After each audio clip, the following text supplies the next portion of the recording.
You've been told that manifesting your dream life is hard, that it takes complicated rituals, endless visualizations, perfectly worded affirmations, and a constant grind to raise your vibration. But what if I told you that quantum manifestation is actually stunningly simple? So simple, in fact, that almost nobody does it correctly. You are living inside a quantum field right now. A field that is infinite in possibility. A field that responds not to your effort, but to your alignment.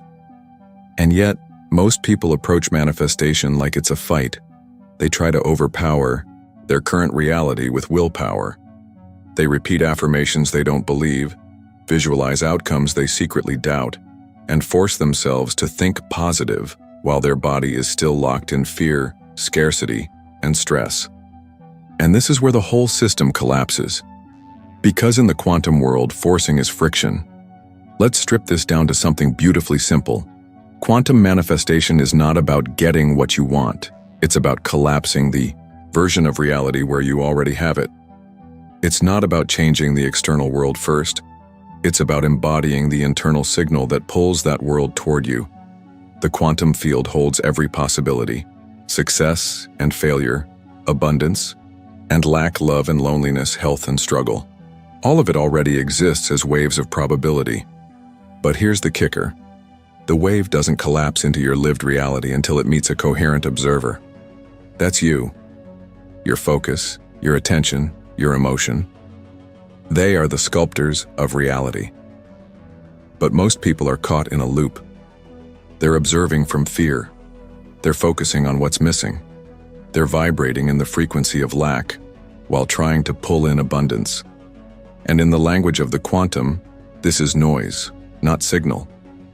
You've been taught to chase what you want.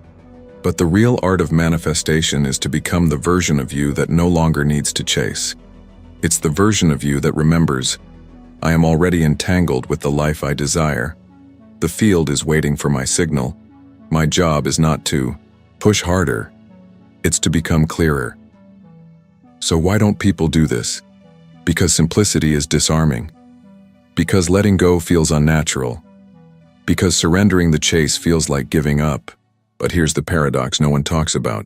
The moment you stop needing it so badly, the field can finally deliver it to you. Let me give you an example.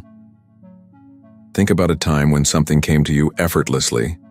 Maybe you ran into the perfect person by accident, got an opportunity you weren't even seeking, or had a breakthrough idea when you weren't trying. What's the common thread? You weren't gripping, you weren't forcing, you were open, aligned, available. That's quantum manifestation at work, whether you realized it or not. You see, the quantum doesn't care about your words. It reads your energy. You can say I am wealthy 1,000 times, but if your body is still broadcasting fear, if your heart is still clenched in scarcity, if your nervous system is still addicted to struggle, the field will mirror that chaos back to you. Not because it's cruel, but because it's precise. So here's the radical shift. Quantum manifestation begins when you stop focusing on getting and start focusing on being. You become the signal. You embody the vibration. You let your state lead, not your effort. But that raises a critical question. What exactly does the quantum field respond to?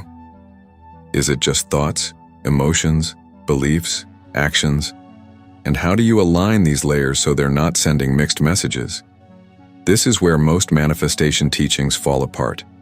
They focus on just one piece, usually thoughts or feelings, without addressing the deeper coherence of the system. They tell you to think positive without addressing the trauma stored in your body. They tell you to visualize without clearing the subconscious sabotage that derails you. They tell you to affirm success while your nervous system is still bracing for failure. But the quantum listens to the whole signal, the integrated, embodied signal. And that's why alignment isn't a mental game. It's a full body, full system, full field shift.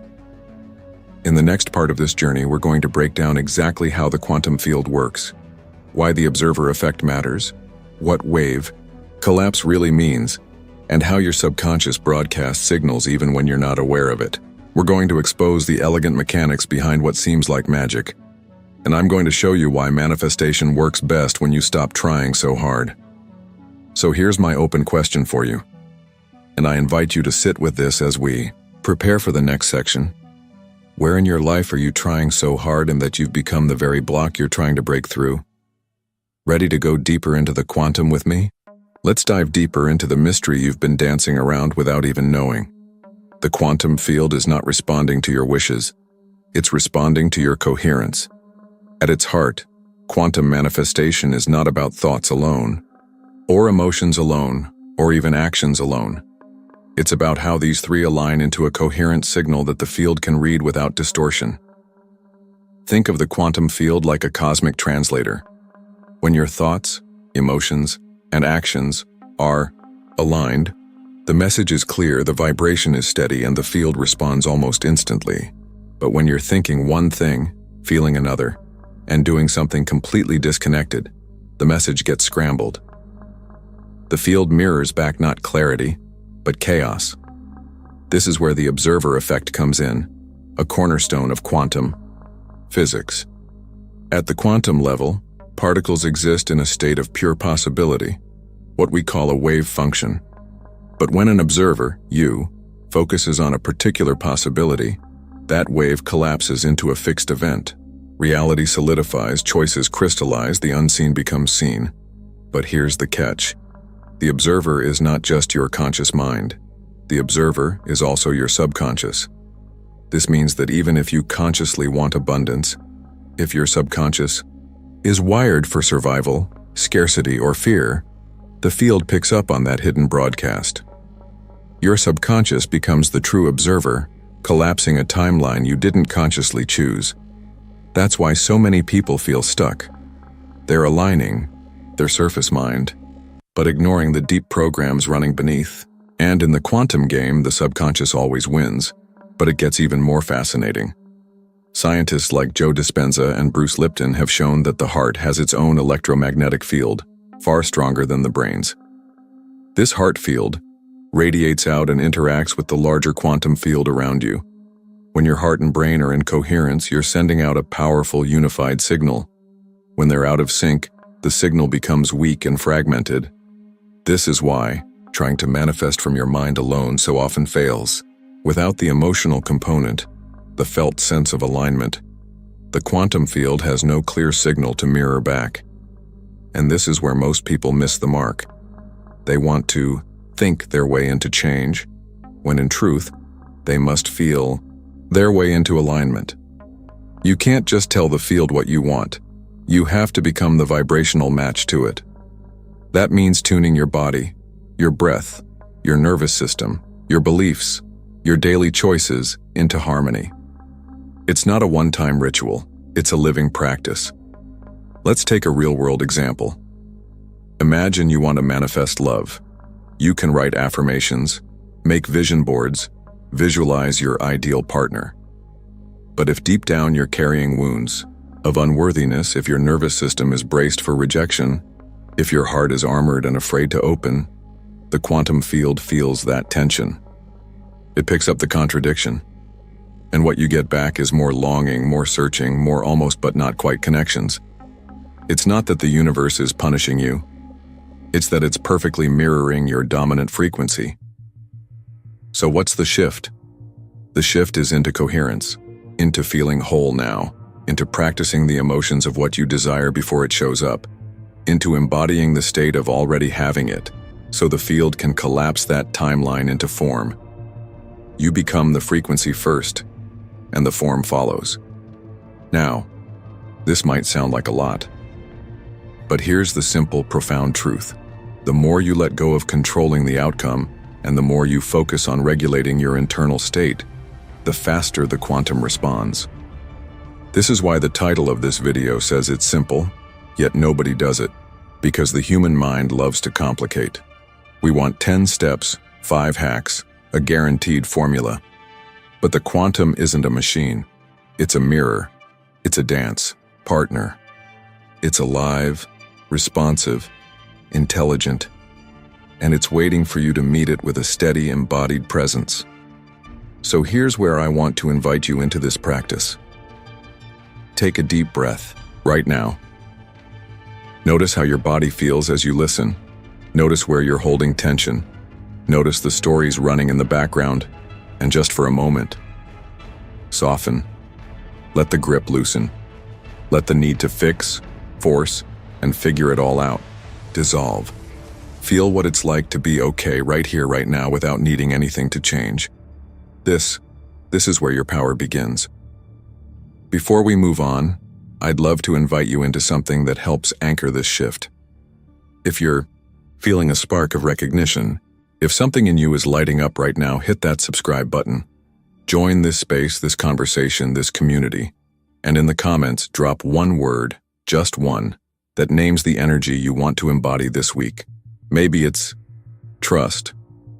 Maybe it's ease. Maybe it's joy. Whatever comes to you first, that's your signal. Share it. Name it. Let it be real. Because the moment you name it, you start to align with it. Are you ready to explore why no one talks about this part of manifestation? The part that's so simple it almost feels like cheating. Shall we move into the next layer? So why is it that almost nobody actually does this? Why, with all the books, courses, and endless YouTube videos on manifestation, do so many people stay stuck, frustrated, and disappointed? The answer is both simple and uncomfortable. Because letting go feels unnatural. The human mind is addicted to control. We've been conditioned to believe that the more we effort, the more we deserve. That struggle equals worth. That the harder we work, the more likely we are to succeed. So when we encounter a system like quantum manifestation, where the central key is coherence, alignment, and surrender, it short-circuits our programming. We keep trying to force outcomes, even though forcing is the very frequency that tells the field we don't trust the process. Let's break this down. Most people who fail at manifestation are caught in what I call the control trap. They are constantly monitoring their results. They visualize abundance but check their bank account every hour with anxiety. They script about love but obsess over text messages and dating apps. They declare health but scan their body for symptoms every morning. In doing this, they send a signal of mistrust to the field. They are affirming one thing consciously, but broadcasting the opposite subconsciously. Why does this matter so much?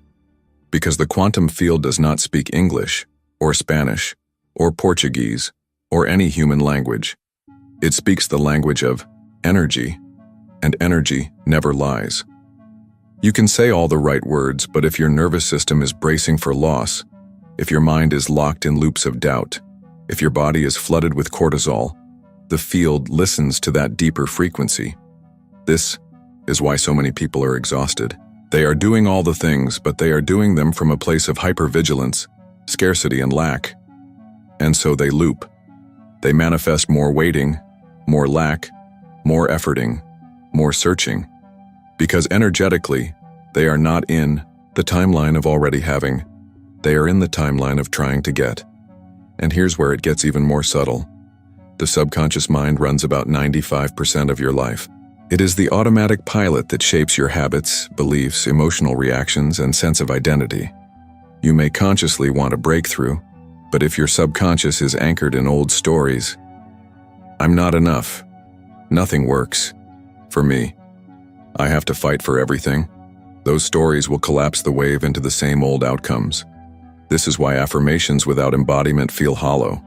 This is why visualizations without nervous system regulation collapse.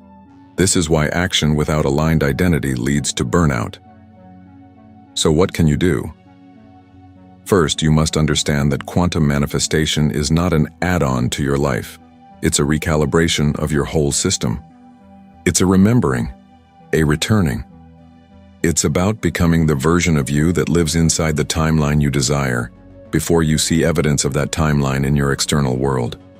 For example, if you want to manifest abundance, you practice feeling abundant now. Not later, not when the money arrives, but now. You treat yourself with generosity, presence, and care. You let go of micromanaging the outcome, and you focus on embodying the signal of trust. If you want love, you practice loving yourself now. You open your heart, you soften your edges, you become the kind of partner you wish to attract. You stop seeking validation and start living as though you are already enough. Because you are. If you want health, you stop scanning your body for what's wrong, and you begin nurturing what's right. You shift from survival mode into resilience. You practice gratitude for the body you have while gently guiding it toward greater vitality. And here's the paradox. When you stop needing it so badly, it arrives faster.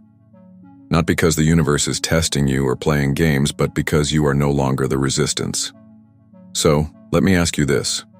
Where in your life are you still holding the steering wheel with white knuckles? Where are you still measuring, tracking, forcing and chasing? What would happen if you loosened your grip by just 10%? Pause with that for a moment. This is not about passivity. It's about shifting from control to co-creation. And that shift, subtle, powerful, revolutionary, is where quantum manifestation actually begins to work. In the next block, we're going to talk about the simple but rarely practiced techniques that can help you realign your system, regulate your state, and become the clearest signal possible to the quantum field. We'll explore how to dissolve resistance without bypassing your real emotions, how to build trust with your subconscious, and how to step into the timeline you desire as though it's already yours. So here's my question for you to reflect on before we move forward. Where in your life are you gripping so tightly that you've become the very block you're trying to remove? So here we stand, right at the edge of the most powerful truth in quantum manifestation, the part almost no one talks about, the part hidden in plain sight. It's this. You don't manifest what you want. You manifest what you are. This isn't just a pretty idea. It's a fundamental principle that shapes how the quantum field interacts with you. The field doesn't respond to your words, your vision boards, or your Pinterest perfect affirmations. It responds to the signal of your being, the vibrational signature you carry into every room, every thought, every interaction. And that signal is built moment by moment, not in what you're doing, but in how you're being. Let me explain this with a metaphor. Imagine you're a radio. If you want to hear jazz, you don't sit there demanding jazz from the universe while staying tuned to a heavy metal station. You have to change the dial. You have to tune your frequency to match what you want to receive. Quantum manifestation works the same way.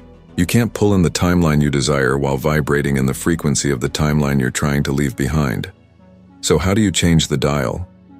You start by becoming conscious of your current frequency. Not just what you think, but how you feel. How does your body move through the day? How do you breathe when you're stressed? What stories run on a loop in the background of your mind? Most of us are not manifesting deliberately. We're manifesting on autopilot, recycling the same states, the same reactions, the same energetic broadcasts. And the field? It faithfully mirrors those back to us. The shift begins when you interrupt the pattern, not with brute force, not with frantic effort, but with simple embodied practices.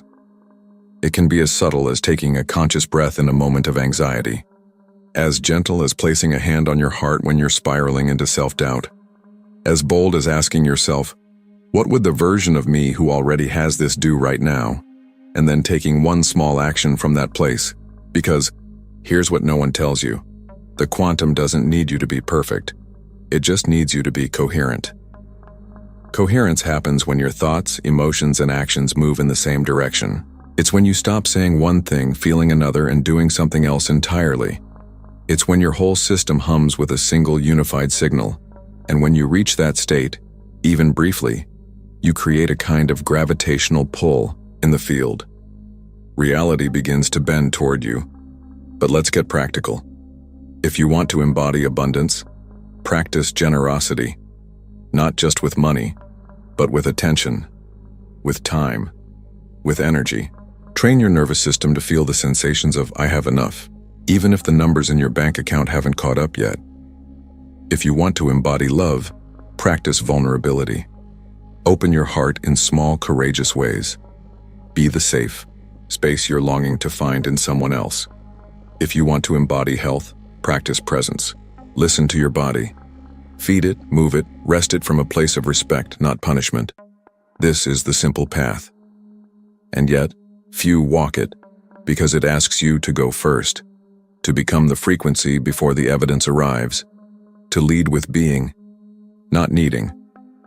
And this brings us to one of the most misunderstood pieces in the whole manifestation conversation: emotional regulation. People assume manifestation is about feeling good all the time. It's not. It's about feeling real all the times and learning to bring your system back into alignment when you wobble. This means welcoming your emotions, not bypassing them. It means holding space for fear without letting it drive the car. It means practicing emotional fluency so you can navigate waves without drowning in them. Here's the truth. You will wobble. You will doubt. You will have days when the old timeline pulls at your heels.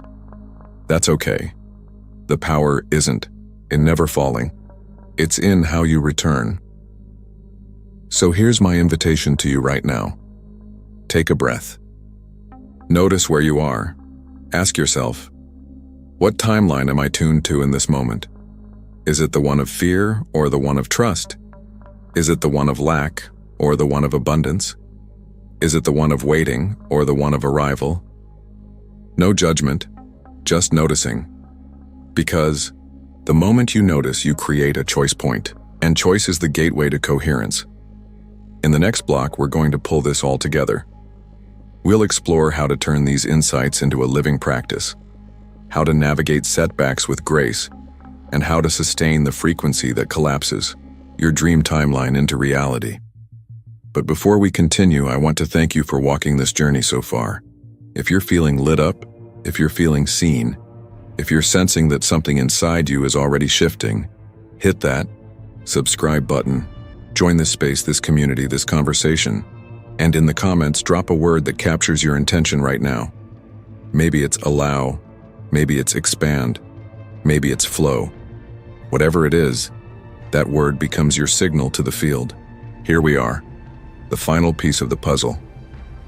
And I want you to really hear this. Manifestation is not a performance. It's a practice. It's not something you master once. It's something you live, moment by moment, choice by choice.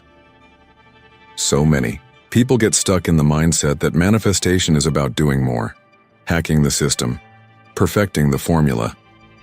But in truth, the most powerful manifestors aren't the ones who know the most techniques. They're the ones who have learned how to hold a coherent state, to regulate themselves back into alignment when life inevitably shakes them. Because here's the reality. You will face moments that test you. There will be days when fear creeps back in, when old patterns whisper in your ear, when the timeline you're trying to leave feels like it's pulling you back. And in those moments, you'll be tempted to go into control mode again, to push, to force, to micromanage. But the real mastery is this. Can you stay in the frequency of trust even when the evidence hasn't arrived yet? Can you hold the vibration of it's already done while the world still looks the same? Can you become so anchored in the new timeline that the old one no longer seduces you? This is where embodiment becomes non-negotiable. So let's make this practical. Every morning, before you check your phone, take a few breaths and ask yourself, what frequency am I tuning into today? Is it scarcity or abundance? Fear or trust? Control or flow? Throughout the day, use your body as your compass. Your body will tell you when you've slipped out of alignment. You'll feel the tension, the tightness, the contraction.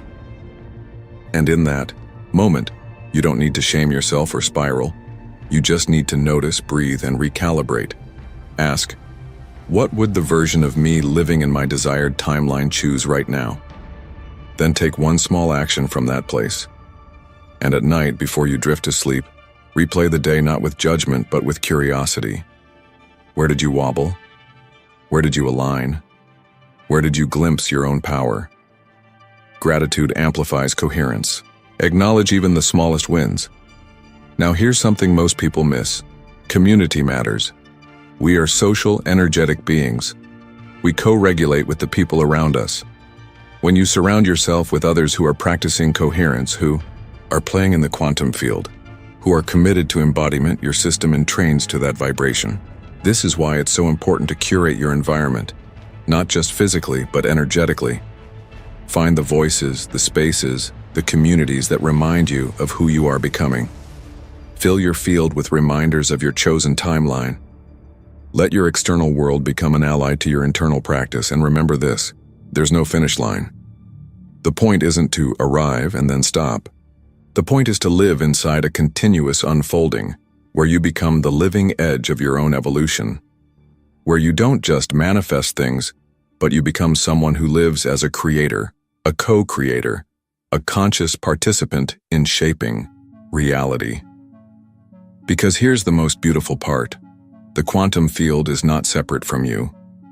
It's not something you manipulate from a distance, it's something you're entangled with. You are the field. You are the wave. You are the observer and the observed. So when you tune your frequency, you're not just asking life to meet you. You're becoming the version of life you've been seeking. I want to leave you with this invitation. In the comments, drop one word that captures the energy you're choosing to carry forward after this video. Maybe it's alignment, maybe it's ease, maybe it's power, maybe it's something uniquely yours. Let that word be a small but profound declaration, a quantum seed you plant not just in this space, but in yourself. And if this video has stirred something inside you, if you felt a shift, a remembering, a spark, I warmly invite you to subscribe. This isn't just a channel, it's a living space, a gathering point for those ready to step into their own creative power. When you hit subscribe, you're not just joining a list, you're joining a movement of minds and hearts reshaping what's possible. Thank you for walking this journey with me. Thank you for your presence, your attention, your energy. You are not just a viewer, you are a participant in this unfolding. Keep tuning, keep aligning, keep playing in the field, because when you do, the quantum responds.